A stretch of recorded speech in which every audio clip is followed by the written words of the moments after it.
Hello ladies and gentlemen, and welcome to another episode of Should You Play with me, Striker HD, and in today's episode we shall be taking a look at Tropico 5.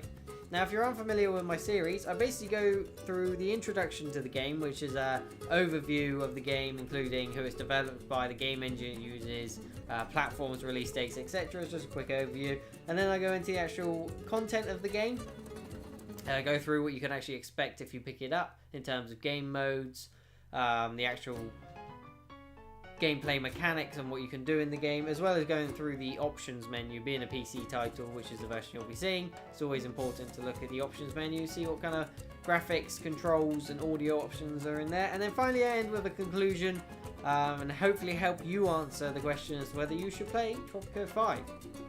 So without further ado, we shall get into it. Now it's developed by Kalypso Games, and I have no idea if that's said correctly, but there we go. That's who it's developed by. But the company you've probably heard of is its publisher, which is Kalypso Media, and they've obviously published the previous Tropico games. Platform-wise, it's being released on quite a few. To be honest, you've got all the kind of computer operating systems covers. You've got PC, you've got Mac, and you've got Linux. As well as both the next-gen consoles, the PlayStation 4 and the Xbox One, and also the Xbox 360. No PS3 and no Wii or Wii U versions there. Release date-wise, the PC version was released on the 23rd of May, and the Xbox 360, Mac and Linux versions are quarter 2 or 3 of 2014. No confirmed release date as of yet. And the PS4 is Q3, Q4, and I believe the Xbox One is the same as that. Now, if you haven't played the previous Tropico games, and maybe haven't seen much footage of it, the genre of the game, if you want to give it one genre, can't really, would kind of come under construction management and political city building simulation. Now, of course, like a city builder would be something like SimCity, Banished, things like that, but Banished can then be classed as a survival game as well. And this game is mainly about, as I said, the management of the city, so like SimCity style, but as well as politics and a slight bit of combat put into the mix as well. So that's the genre of the game, and the game engine it's using, if you are interested, obviously I'll speak more about the actual graphics of the game later, is Kalypso Games Engine. Yeah, not the best name for a game engine I've ever heard of, but it's basically an iteration on the ones they've used the previous Tropico games. And as you'll see, it does look familiar or similar even to the previous game, especially Tropico 4, but they've made some improvements and it's still a good looking game. And in terms of the actual modes you'll get when you pick up the game, you have your standard new game, and you can either do a campaign version of that, where you get quests and things to complete in order to progress through the different eras, which again I'll speak about a bit more. And you also have multiplayer, which is up to 4 players competitively. Now I haven't played that, so I can't really comment too much on it, but I imagine it works as you'd expect. You've got to build the best economy, and you can set different parameters in order for you to actually win the game, like economy wise and things like that. Also, I forgot to mention, besides the campaign mode, there is a standard sandbox mode, as well as a tutorial there. So there's a sandbox mode, and if you look into this, there's the dynasties you can choose. So you choose a new dynasty, just confirm that, and we should be able to see the options for this mode. Load times, there isn't too many actual loading scenarios, but they are quite long. This is running on an SSD, so you kind of expect it to be a bit quicker. But here we go, you've got your character customization, which you'll be familiar with if you played any of the other ones. You've got your skills, name, race, face, and you confirm all them, as well as a few more, including accessories and the different colours. What I was actually hoping to show you, which I probably won't be able to unfortunately, is the different things you can choose with the sandbox mode.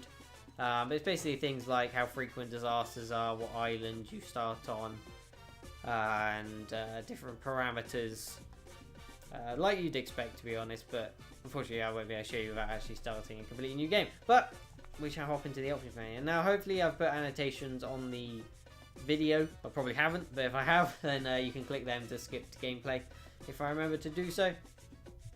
Now under general settings, we've got the sound sliders. It's always nice to see sliders because, oh, didn't want to do that. Because I always like to either play my own music in the background or watch YouTube videos and things, so it's nice to be able to change these independently. Obviously voice might be important if you don't want to read things, etc, etc. Then you've got mouse inversion, subtitles on or off. I guess, well no, it's actually completely pointless because it's also in text, so there we go. Colorblind mode, which is nice to see, as well as choosing whether autosave is on or off. And of course the gameplay, I cannot speak today and I apologise. Gamepad functionality is of course coming out on the consoles too, so you can turn that on or off. Visuals, I don't know why this comes under visuals, but it's basically display. So you've got your resolutions, you've got the ones you'd kind of expect. However, with this also coming out on consoles, you'll notice that everything is kind of a tab to the left or right kind of menu, whereas it really should be dropped down on the PC, especially when it comes to character customization, because there can be quite a few, say, hats in a category, or the names as well. You have to choose the surname of your dynasty members, and you just have to click through them. And of course, it's through the whole alphabet, so if you want one that's a Z or in the middle, you're going to spend a long time clicking through it, which is kind of annoying. You also have the refresh rate, which you can choose depending on your monitor, and VSync on or off. Now, actual graphical settings wise, there's quite a few, to be honest. It's nice to see, especially in a real-time strategy kind of simulation game. As I just take a sip of water. So yeah, you obviously got your presets, all your standard ones like processing, which obviously can affect performance quite a lot. The tabs don't help too much because, of course, like that one just says choose the quality of post-processing. It's like, well, really? But they do give you a nice little bit of info on what they actually do, as well as textures, shadows, and water quality and grass are the ones you can obviously tone down if you want to play it on a laptop or something like that, as well as cloud shadows, another one you can turn off and probably not notice, and view distance. And from my experience so far, I'm running it on the highest of the high on 1440p, and that's on the GTX 780, and it's running pretty much perfectly. There's a few hiccups here and there, and my cities haven't got too big, but for the most part it seems to run very well, and you'd hope it would after this many iterations in the series. And of course, like I say, if you want to run it on a low-end system or a laptop, you can probably turn these down and it probably run quite well. You also have your key rebindings here, so you can rebind or bind these to whatever you want. They're kind of the hotkeys basically. There's a few omissions. I can't remember specifically which ones I noticed were missing because I'm a dirt, but yeah, you can rebind them or you can hotkey certain buildings. So it's quite a slow-paced game, so it's not exactly a StarCraft 2. So there's not too much reason to do that. Obviously, you got your achievements, your Steam achievements, and things of that nature. So let's actually get into the game. Now I will load up my campaign game. If you're worried about spoilers, well, you shouldn't be basically, because it's not really that type of game. So as you can see, welcome to Tropico 5. Now you might notice, I'm just going to mention this straight away before I forget, there's kind of fog over here. Yeah, it is. We have invented red tape. It goes well with everything, and there is no limit to this stuff. People are going crazy over it. Lines are forming to get more of it. It almost seems like it is trying to grow bigger and bigger, all on its own. So there we go. There's him. Yep, he's my my research guy. So I might as well talk about this while we're here. So everything you research, you got a basic research tree where you get like 3 different options, and then progress through. I'll show you in a second. And basically every time you research something, he'll pop up and have something witty to say about the research. It's quite comical. There's something about the sickle that they found it in a box, and they found something they could put with their hammer. Of course, hammer and sickle. And yeah, it's quite witty and quite humorous. And of course, it gives you the effect. So I got red tape, which is Helps with urban development, of course, and things like that. So I'll show you the research tree while we're here. So you go, these here are the basic ones, and you go all the way through the different eras, which we shall speak about in a bit until the end. So you get your 3 choices, and then you can choose which ones to do. There's no particular path, but it's kind of nice to have the choice anyway. Anyway, I was talking about the Fog of War. Here is the Fog of War. Kind of annoying in my personal opinion. I kind of like to just be able to go where I want when I want. But in this case, you basically have to go to a guard tower, not even a military fort, I believe, and you can get them to explore. So if I pay $1,000, I'm gonna get my guys to explore. Probably just go over here, to be honest, for now. Let's go in this direction. So they'll go over here and explore. It's kind of a awkward way of doing it because, I mean, they'll basically come out as you see these little guys running along here in their little shorties, and they'll explore that area, revealing it to you so you can build on it. But yeah, it's kind of awkward, and it kind of slows the game down a bit. Probably should have got them to go a lot further than that, seeing as you have to pay $1,000 each time. And I'm pretty dumb. So there we go. But yeah. So I thought I'd just mention that. Now, we might as well talk about the actual graphical fidelity of the game. As I said, it kind of looks similar to Tropico 4, not too many improvements, but if you look at the actual fidelity, I mean, the water looks quite nice. There's no Anno 20... What year has that game got in its title? I have no idea, but the water in that game looks nice. You get little details like the seagulls there, flying around. You get the boats, which I can't actually pan out to. There's a steamboat there, which looks pretty good. These are obviously different resources in the sea. I believe that's oil. But yeah, if I zoom in close, there's a lot of detail within the foliage, and you get the little rocks on the floor. It's quite nice textures on the actual ground. Better than Call of Duty. So there we go. And each little person has their own kind of... clicked on the wrong thing. You. There we go. So you can click on each person, you can see their family tree, you can see their age, birthplace, all sorts of different details, which is quite nice. They're all tracked individually, like SimCity is supposedly, but not really, because it's kind of broken and they keep swapping houses. That's a different thing for a different occasion.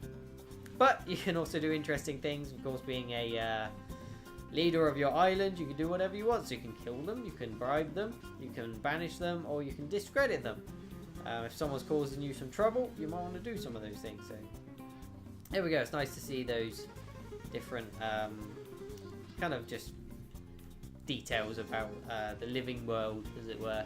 You've also got statistics on them, so how happy they are with their job and their housing, and that's pretty much the main premise of the game, is to keep your people happy, get your approval rating up. You can see mine's 34% currently, and to complete this mission I need to get it to 50%, and it just dropped, so that's probably not going to help. And there's different ways you do that. But yeah, going back to the graphical fidelity, again, it's kind of what you'd expect. Shadows look pretty awful, to be honest. I'd like to see them look a bit nicer. Lots of jagged edges, especially with anti-aliasing on and shadows on ultra. Yeah, I think it would look a bit nicer. We got things like the flag moving, nice details on everything, and it looks pretty good. And obviously, being a city builder, you might like to zoom in quite often to see what's going on, but you're also spending most of your time out here, and it looks good there as well. Oh, they actually explored loads. That's pretty good. So there we go, that's how that works. So yeah, and then you can see the different crops growing and things, much like Banished. So yeah, it's quite a good looking game. Nothing special, nothing fancy, but good enough. And obviously it's got loads of different options, which is nice to see. I mean, we'll also speak about the audio quality and the actual audio assets while we're on the subject. And I'm not a personal fan of the Tropico soundtracks, and I never have been. I kind of never really liked the kind of Mexican, Caribbean, South American music style. Again, that's just complete personal preference. Most people highly... His most gracious Majesty has dispatched your replacement, but he somehow managed to get himself kidnapped by vicious pirates along the way. I had nothing to do with it. Nothing they can prove, at least. Well, there we go. They extended my mandate on the island for 12 months. So I've got 1 year and 5 months now. Lord Oaksworth of the King in his royal majesty. I'll comment about the kind of premise of the story. But yeah, audio-wise, most people do praise the soundtrack quite a lot, actually, and they do enjoy it. And it's got a nice ring to it. But personally, I'd rather turn it off and play my own music. But that's just me. You got the different effects as well. If I go down here, you can hear the sea, you can hear everything working. If I click on me, I say stuff. You also got this picture-in-picture thing, which I might as well comment about, and that is actually in real time. Quite nice. Just gives you updates on what's happening. Not too intrusive at all. Yeah. So, story-wise, in the actual campaign, as we're actually in that game mode now. Now, the basic premise is you go through different eras of the game. So, currently I am in the first era, which is the 19th century one, where, of course, I'm being ruled by His Majesty, the King of England, and he's trying to get me to do a good job, to get produce for him, to get things like tobacco, bananas, all these luxury goods, and it's actually to help him build his underwater palace. Doesn't take itself too seriously. It definitely does not.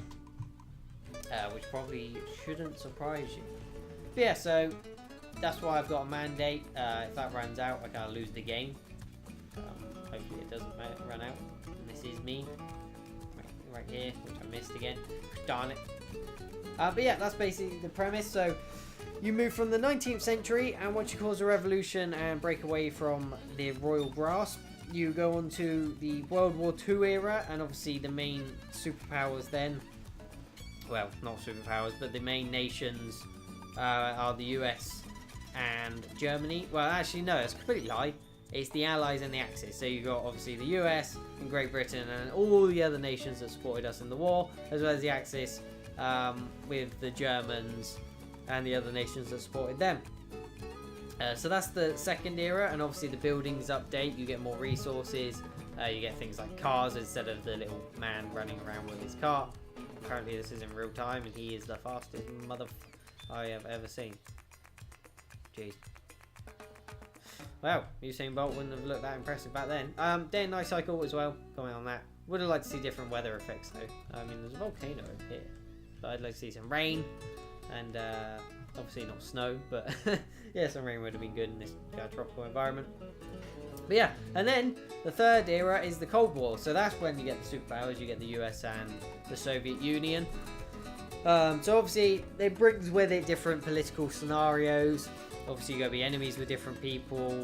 The advisors you get are going to be different. Lord Oakworth will sadly pass away, and you'll have a different person. And the nations you're dealing with, because of course you are an independent nation on your little island, will be different as well. And then finally you end with the modern era, where you get things like space travel, and I've got an achievement. So there we go. Yeah, so you get things like space travel, planes, as you might have seen in the intro movie at the beginning, trains, all the things you'd imagine from modern times. And the best way of me showing you that is probably through this. So you've got the 19th century era going on to World War II is about here, I believe. And then you got obviously the Soviet Union ones and the dry docks and things for the Cold War. And then we go along a bit more, and we got ones that include the space program, aircraft carriers. Oh, wow. Right click closes things, really. So that's the thing. And things you would imagine that get you into the modern era, as well as the future. So there we go. So yeah, that's basically the premise of the campaign, is to move through those. Now, one problem I do have with the campaign is it's kind of difficult to fail. However, I have 10 months left on my mandate, so I might actually fail this. Because I have to get this happiness rating to 50%. And currently I'm hated by the royalists. And obviously there's actually more royalists than there are revolutionaries. So I kind of need to make them happy.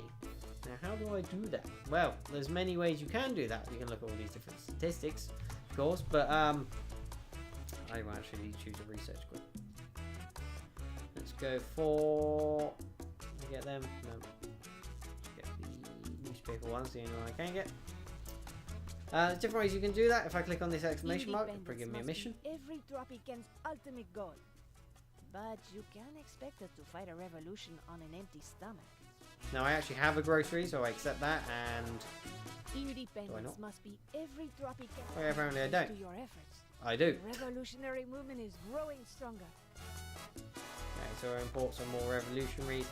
So you kind of got to get the balance between the approval ratings, and currently I have a feeling that Lord Oakworth will pop up again in a minute and give me an extension on my mandate, because it does seem very difficult to actually lose, which I've seen on a few different reviews as well as a criticism, and it kind of is, because there's not really a game if there's not much challenge. Obviously I got a lot of money,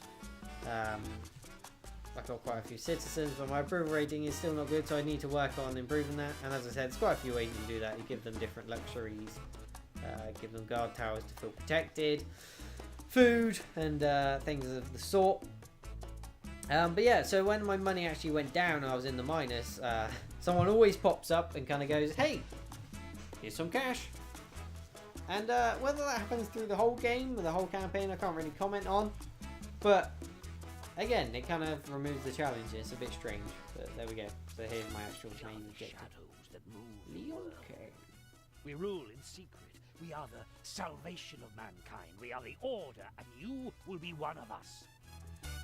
You see the voice acting is quite nice in the game as well.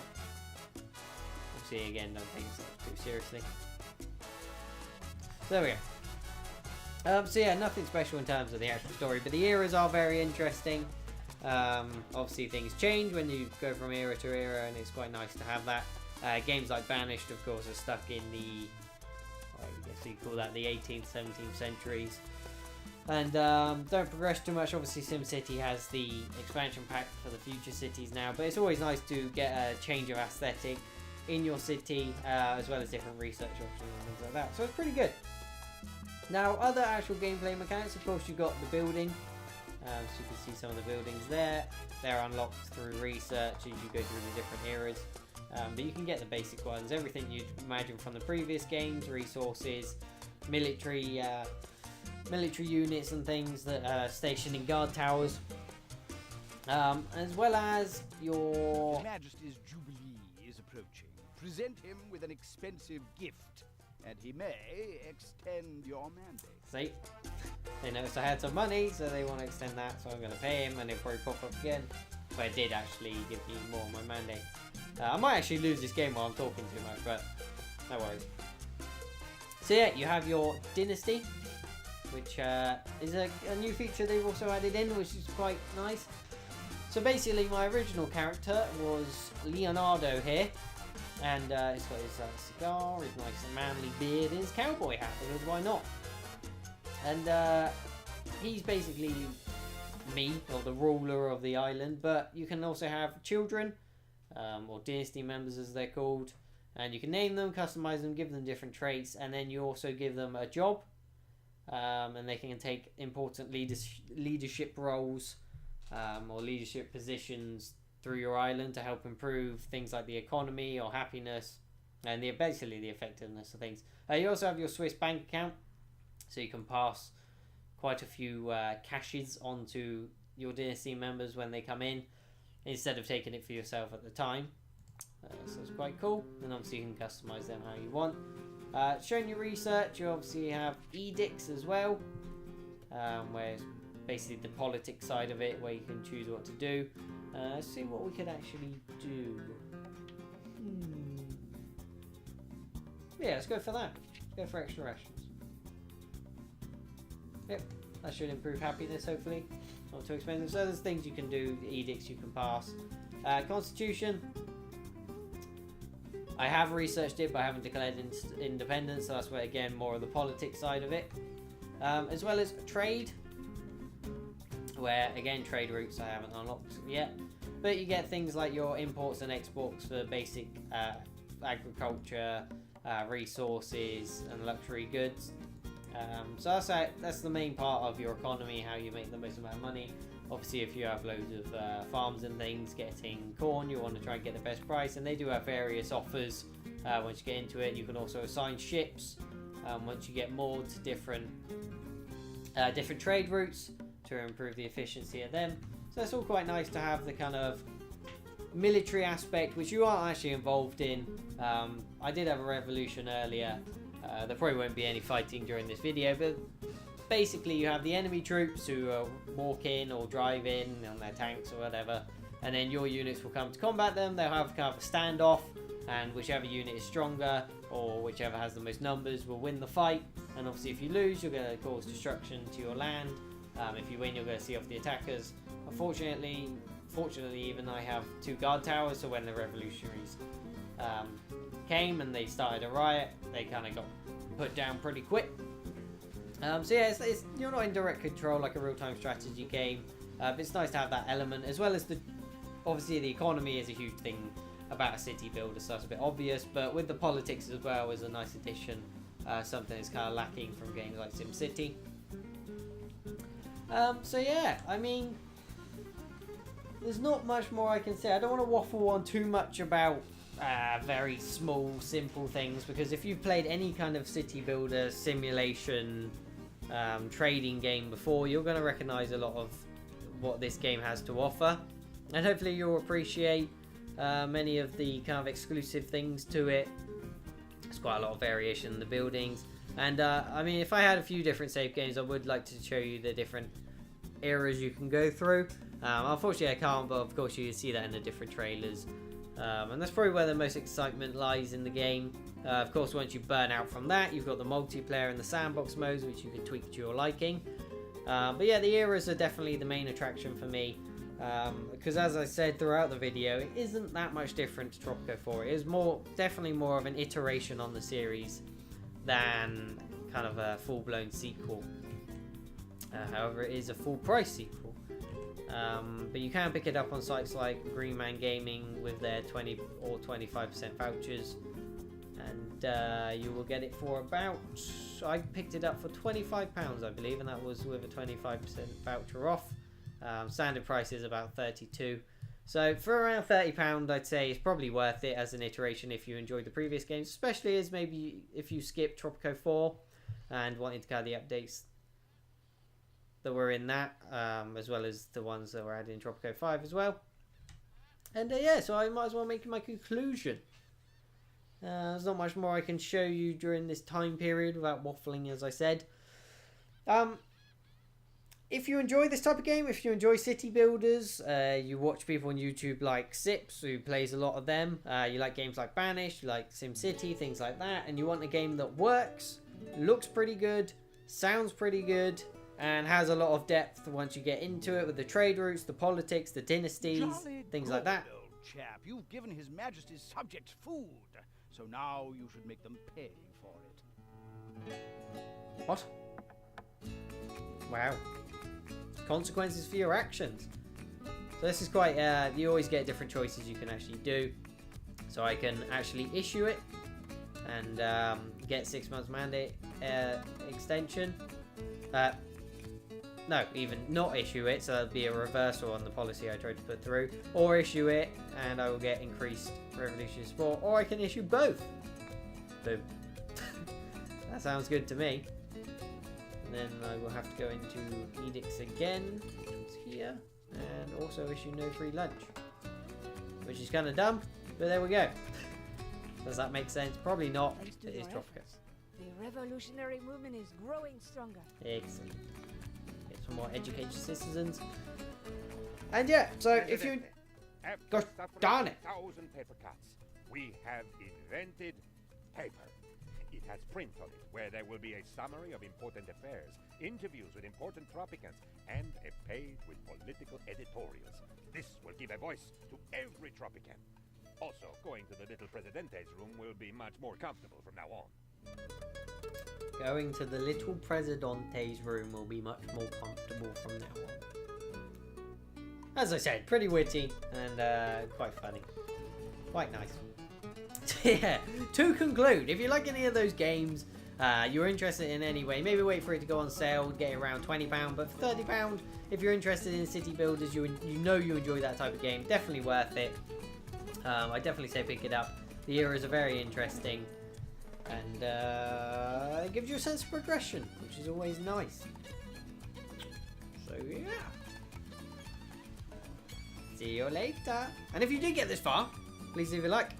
Or give me feedback why you didn't like it. I know this was kind of a hish-hash video. But thank you if you did get this far. Love you very much. And goodbye.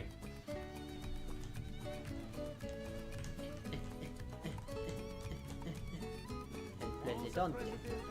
Always. We are not. Blurp.